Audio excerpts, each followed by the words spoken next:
The snow had started falling before noon, soft at first, like a quiet promise of winter settling in. By evening, the storm had grown teeth. Wind clawed at the sides of the old highway, whipping the flakes into a blinding frenzy. Emily had been driving for hours, her knuckles white against the steering wheel as the road disappeared under the white blur. The glowing yellow lines that once guided her had been swallowed whole, leaving her to trust the dim glow of her headlights against the snow-choked night. She hadn't planned on being here this late, but the backroads of northern Maine had their way of stretching time. Mile after mile of empty pine forest, no sign of gas stations, diners, or even another car. Only the storm and her own breathing, filling the silence. Her phone had already lost reception an hour back, the last faint signal bar vanishing with the final town she passed. The storm made everything else uncertain. The distance to the cabin she had rented for the weekend, the chance of finding another soul, or the very real possibility of sliding off the road and into the woods. The thought crept into her like frost, quiet but persistent. She tightened her scarf around her neck even though she was in the car, as though she could already feel the cold leaking in from outside. The weather had grown unnatural, gusts slamming against her car so violently that she wondered if she'd wandered into something more than just a winter storm. Then she saw it. Through the wall of snow, a faint glow in the trees to her right. At first, she thought it was another car pulled over, maybe someone else lost in the storm. She slowed, the tires crunching on unseen ice beneath the powder. But the glow wasn't headlights. It was softer, steadier, like a lantern left hanging, swaying in the wind. The pine branches bent and cracked under the storm's weight, but the light stayed fixed, glowing defiantly in the night. For a moment, Emily hesitated, torn between the fear of leaving the road and the desperate need for shelter. Her gas gauge was sinking dangerously close to empty, and she hadn't seen a sign of life in hours. That small, stubborn glow looked like salvation. She turned onto a barely visible track leading into the woods, her car jolting over hidden ruts beneath the snow. The deeper she went, the less the highway existed behind her, as though the storm had already erased it. The trees grew closer, dark limbs clawing at the edges of her headlights. The glow ahead became sharper, revealing itself not as a lantern, but as the window of a small cabin. Its light flickered faintly, orange and warm against the endless white. Relief surged through her, loosening the knot in her chest. Somewhere out here, in the belly of the storm, someone had a fire burning. She pressed forward, gravel crunching beneath her wheels, until the cabin stood before her, dark wood buried under snowdrifts, smoke rising weakly from a leaning chimney. She pulled up and killed the engine, the sudden silence wrapping around her like a heavy blanket. The storm's howl returned, louder now that the car wasn't buffering it. Snow whipped across her windshield, and for the first time, she felt how isolated this place truly was. Still, the glow from the window promised warmth and maybe even safety. She grabbed her bag, pushed open the door, and stumbled out into the biting air. Her boots sank deep, the snow swallowing her steps as she made her way to the porch. When she lifted her hand to knock, the storm stilled for a moment, unnaturally calm, as if waiting. She hesitated, heart pounding, then rapped her knuckles against the wood. The cabin door creaked open on its own. The door eased open with a slow groan, as though it hadn't been touched in years. Emily stood on the threshold, clutching her bag tightly as the warm air brushed her frozen face. The cabin's interior smelled of wood smoke and something faintly sweet, like apples left too long in storage. A fire burned low in the stone fireplace at the far wall, casting an amber glow across the room. The furnishings were sparse. An old wooden table with 2 chairs, a shelf of mismatched books, and a fur rug worn thin by time. But there was no movement, no sound of footsteps, no voice to greet her. It felt lived in, yet utterly abandoned. She hesitated, telling herself someone must be here. After all, fires didn't tend themselves. Emily stepped inside, shutting the door quickly to keep the storm at bay. The instant the latch clicked shut, the blizzard outside seemed to vanish into silence. Her ears rang from the sudden stillness, the crackle of the fire now the only sound. She pulled off her gloves, rubbing her stiff fingers as she peered around. A pot hung over the fire, empty but blackened with recent use. On the table sat a single mug, steam still curling faintly from within. Her breath caught. Whoever lived here couldn't be far. She forced a smile to calm herself, whispering, "Hello? I'm sorry to intrude," but her voice faltered when it bounced back to her, unanswered. Her eyes scanned the cabin more carefully. The shelves were filled with strange objects among the books. A cracked compass, bundles of dried herbs, a jar that looked like it held teeth, though she quickly told herself they were only animal bones. The rug before the hearth was still damp, as if someone had come in from the snow not long ago. The unease crawling through her spine deepened. Something about the space felt wrong, not in the way of danger, but in the way of something unfinished, like walking into a conversation she wasn't meant to hear. Still, exhaustion and cold gnawed at her. She told herself she'd explain to the owner once they appeared. For now, warmth was survival. Emily moved closer to the fire, letting the heat lick at her frozen cheeks. She sat gingerly in one of the chairs, bag still slung over her shoulder, as if keeping it close might protect her. The mug on the table tempted her, steam still coiled lazily from its rim. She leaned over, inhaling cautiously. It smelled of spice cider, sharp with cinnamon. Her throat ached with thirst, but she recoiled before reaching for it. Something about drinking from a stranger's cup felt like crossing a line. Instead, she focused on the fire, letting its crackle lull her pounding heart into a slower rhythm. The warmth seeped through her clothes, making her eyelids heavy despite the fear clinging to her nerves. Then, just as she began to think the storm might pass and she'd be safe for the night, she heard it. From beyond the far wall, past a door she hadn't noticed before, came the faintest sound, steady, deliberate. The creak of floorboards under the weight of someone walking.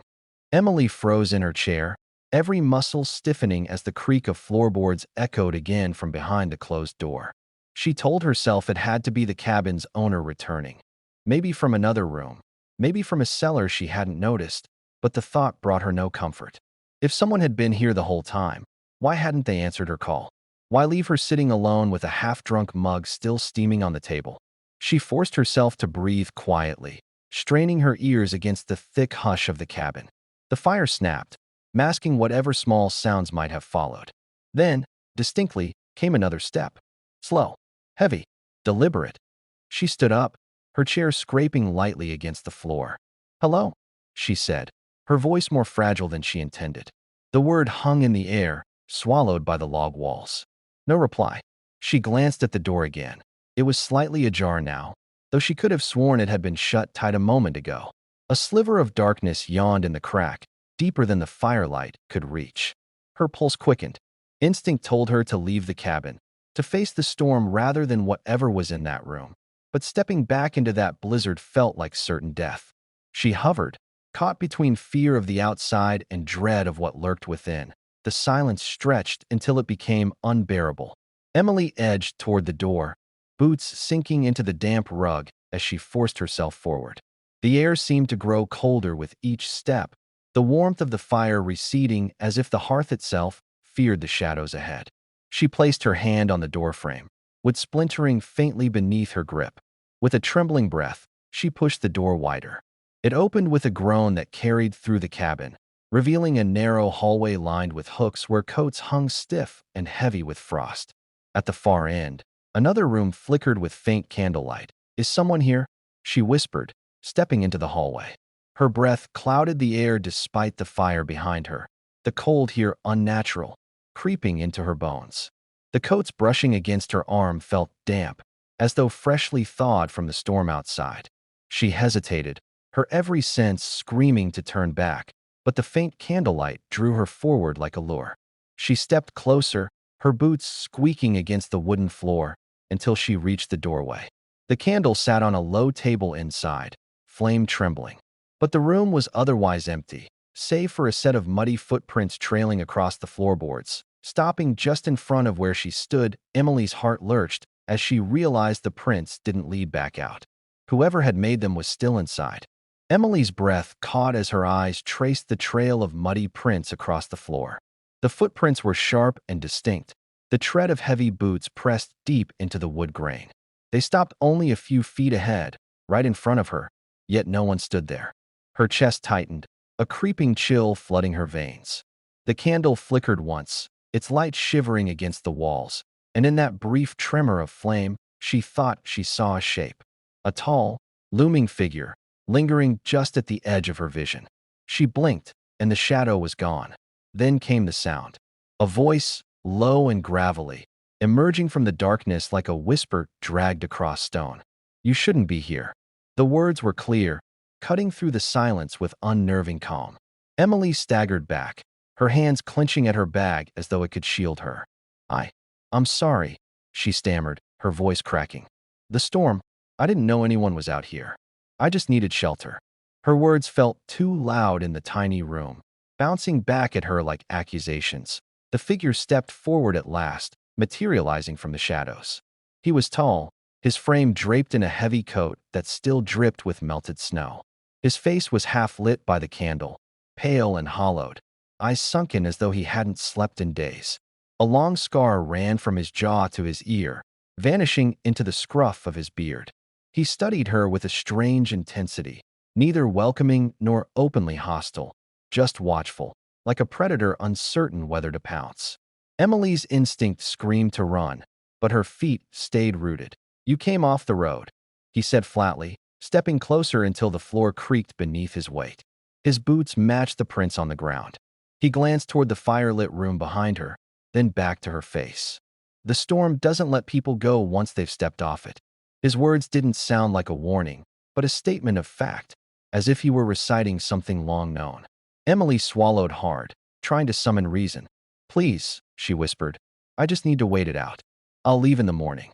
For a long moment, the man didn't move, his eyes locked on hers. Then, slowly, his cracked lips curved into the faintest smile, one that carried no warmth. "Morning doesn't come out here," he murmured. "Not the way you're used to." Words settled into Emily's chest like ice. "Morning doesn't come out here."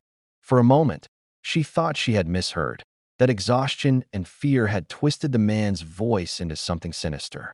But his eyes never wavered, and the way he stood, still, deliberate, like someone who had spoken the same sentence many times before, told her he believed it. She backed toward the doorway, the warmth of the fire brushing her spine as she tried to steady her breath. "That doesn't make sense," she said carefully, forcing her voice to stay calm. "It's just a storm. It'll pass. They always do." The man chuckled then, a sound so dry and hollow it raised goosebumps along her arms. "Storms pass," he said, "but not this one.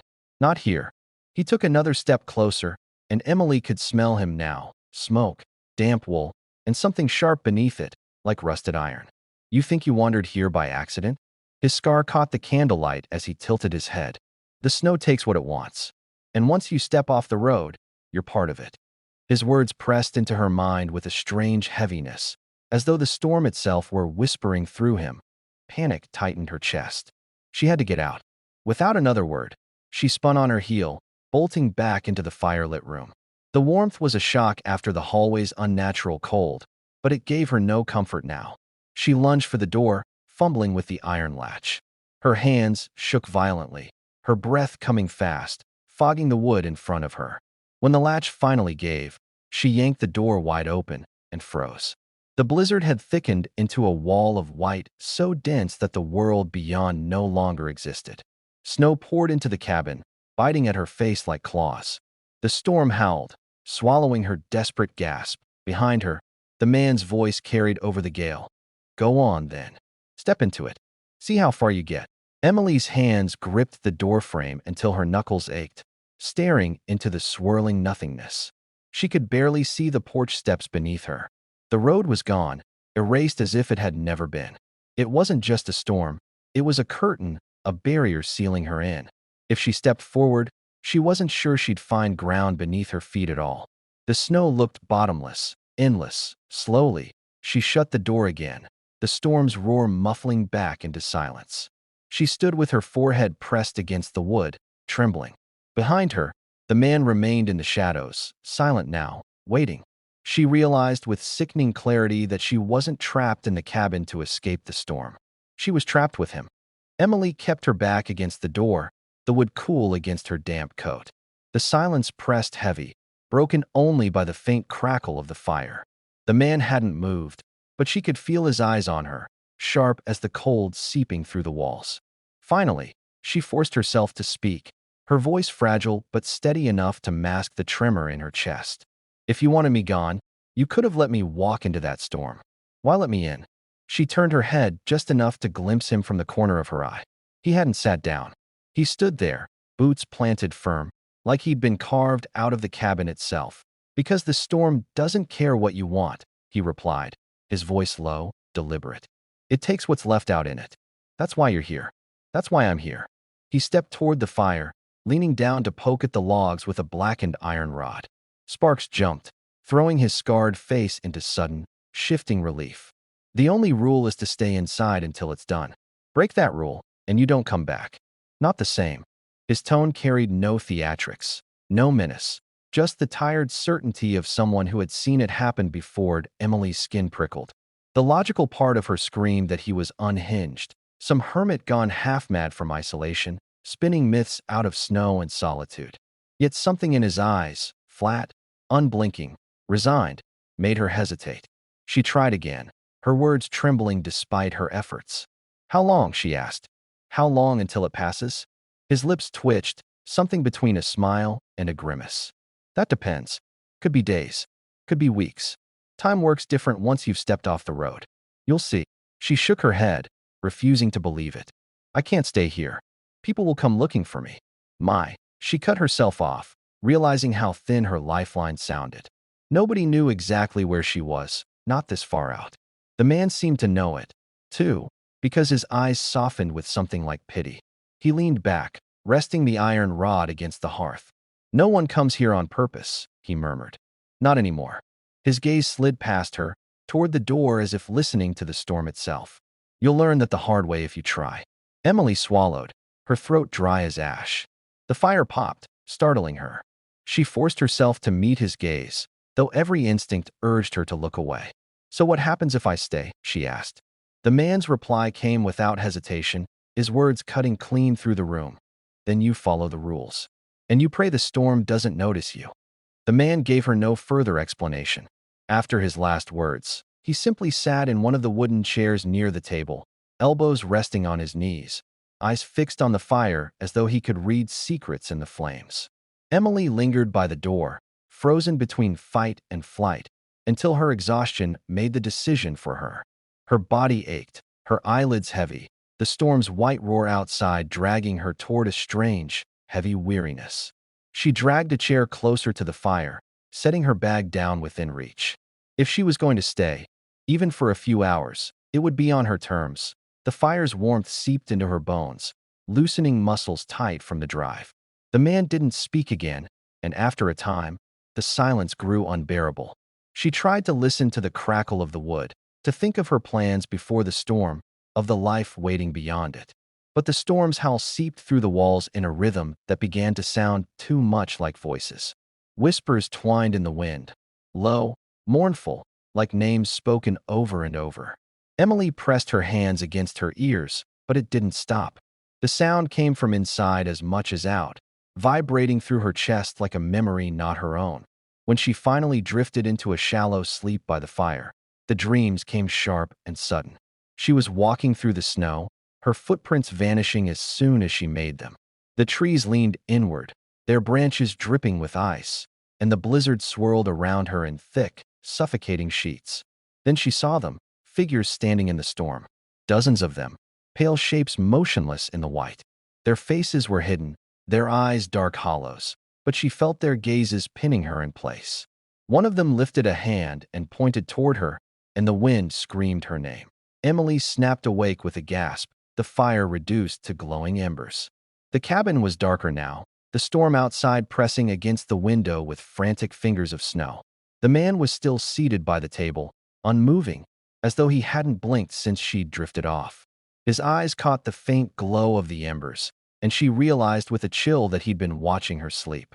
"Bad dreams?" he asked softly, his voice rough but not unkind. The question made her stomach twist. She didn't answer. Instead, she rose, feeding a fresh log onto the coals to drive back the shadows. The flames flared, spitting sparks into the air. As the firelight swelled, she glanced toward the far wall, and her breath caught. There, Just beyond the glass of the small window, something pale had pressed against the pane. For an instant, she thought it was frost or a trick of the storm. Then it shifted, an outline of a hand sliding slowly down the glass before vanishing back into the blizzard. Emily staggered back from the window, her heart pounding in her throat. She blinked rapidly, trying to convince herself it had been nothing more than frost sliding off the glass, a quirk of melting ice. But the clarity of that hand, 5 distinct fingers pressing into the pane before retreating, refused to leave her mind. She glanced at the man, hoping for some sign of surprise, but his expression hadn't changed. He only watched her, eyes flat, like someone who had seen it all before. That, more than anything, made her chest tighten. "What did you see?" he asked finally, his voice calm, almost curious. Emily licked her lips, too afraid to say the words aloud. If she admitted it, she'd make it real. Instead, she shook her head. "Nothing. Just the snow." The man leaned back in his chair, the wood creaking under his weight. "The storm doesn't bother hiding once you've noticed it," he murmured. "Now it'll let you see." His tone carried no triumph, only weary inevitability. As though he were describing the turn of a season, the fire crackled louder, fighting back the darkness that seemed to crowd closer with every gust outside. Emily forced herself not to look at the window again, but her eyes betrayed her. And when she glanced, she saw more than before. Shapes moved beyond the glass, vague at first, then sharper. Outlines of shoulders, the tilt of heads, faces pressed close as though peering inside. Their features were blurred, almost erased, but their stillness made them more terrifying than movement ever could. Dozens of them, pale against the storm, unmoving, watching. Her breath hitched. "There are people out there," she whispered, desperate for the man to contradict her. But he only sighed, dragging his scarred hand down his face. "Not people. Not anymore." His words were soft, but the certainty in them hollowed her out. Emily clutched her bag tighter, her mind racing for explanations. Trapped travelers, villagers, hallucinations, but none of them fit. The storm howled, rattling the cabin walls, and the glass shivered under the weight of the unseen eyes pressing against it. Then, without warning, 3 slow knocks thudded against the window. Not random, not the storm. 3 deliberate raps, echoing through the cabin like a summons. Emily stumbled back, clapping a hand over her mouth to keep from screaming. The man didn't move. His eyes stayed fixed on the flames, as though if he acknowledged the sound, he'd give it permission to come closer. The 3 knocks still echoed in Emily's bones when the storm outside erupted with a force she hadn't thought possible. The wind slammed against the cabin, shaking it to its foundation. Snow sprayed through the window frame in fine, glittering streams, as if the storm itself were trying to force its way inside. Emily stumbled back, clutching her bag to her chest, her breath shallow. She wanted to scream, to run, to do anything but stand there, yet her legs felt locked in place. The man finally moved. With one swift motion, he rose from his chair and seized the iron poker from the fire. His movements weren't frantic but practiced, almost ritualistic, as though he'd done this many times before. He turned to Emily, his eyes sharp in the glow of the flames. "Do not open the door," he said, his voice cutting through the roar of the storm. "No matter what you hear, no matter what they show you. That's the rule." His tone carried a weight that made her stomach twist. He wasn't warning her. He was commanding her. The window rattled violently, and Emily's gaze snapped toward it. One of the pale figures leaned so close now that its face pressed into the frost, leaving an impression of hollow eyes and a mouth stretched far too wide. The handprint smeared down the glass again, this time harder, faster, like something desperate to claw its way in. The fire flared suddenly, as though the storm itself had drawn breath and exhaled against the hearth. Shadows writhed across the walls, taking on shapes she couldn't name. Emily's ears rang with a new sound, voices rising from the storm. Not whispers this time, but cries, sharp, familiar. She staggered toward the door before she realized what she was hearing. Her sister's voice, her mother's, her best friend's. They were shouting her name, begging her to let them in, their tones frantic and terrified. Emily's throat constricted as tears burned her eyes. "They're out there," she gasped. "They're out there. They need help." The man's hand shot out, gripping her arm with iron strength. "That's not them," he snarled, his scar twisting with the force of his words. His eyes bored into hers, wild yet certain. That's the storm. It uses them. If you open that door, you'll never see the real ones again. His grip tightened until her skin burned beneath his fingers, but she couldn't look away from the window, where a pale face, wearing her sister's features, stared back at her with a smile too wide to be human.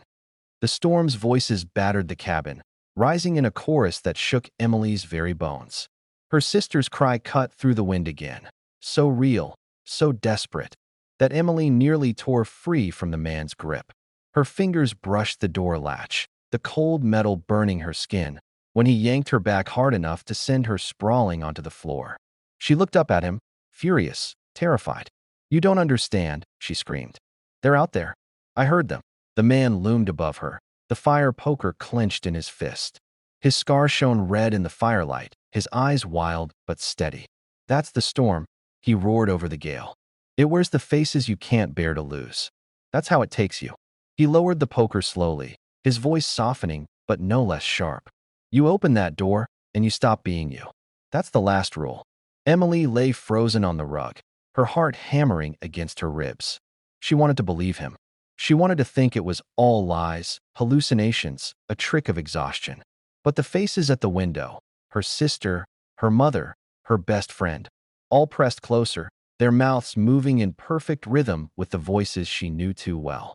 And then one of them whispered something that shattered her resolve. "Emily, wake up. You're dreaming. He's keeping you here." Her eyes snapped to the man. He hadn't spoken those words, but the storm had planted them deep inside her. Doubt slithered in, wrapping around her chest. What if he was lying? What if the storm wasn't the prison? What if he was? The man seemed to read her thoughts, because his face twisted with sudden fear. He dropped the poker and crouched low, his scarred features inches from hers. "Don't listen," he rasped. "It'll say anything. It'll make you believe anything. I've been here too long. I've seen it. Please, don't." The latch clicked before she realized she'd moved. Her hand had done it on instinct, pulled by love, by grief, by hope she couldn't kill. The door burst open, snow exploding into the cabin, extinguishing the fire in an instant. The world became white, soundless, blinding. Emily screamed as hands, dozens of them, cold and impossibly strong, reached out from the storm, wrapping around her arms, her face, pulling her forward into the endless snow. The last thing she saw before the white swallowed her whole was the man, reaching for her, his voice drowned by the wind as he shouted words she would never hear.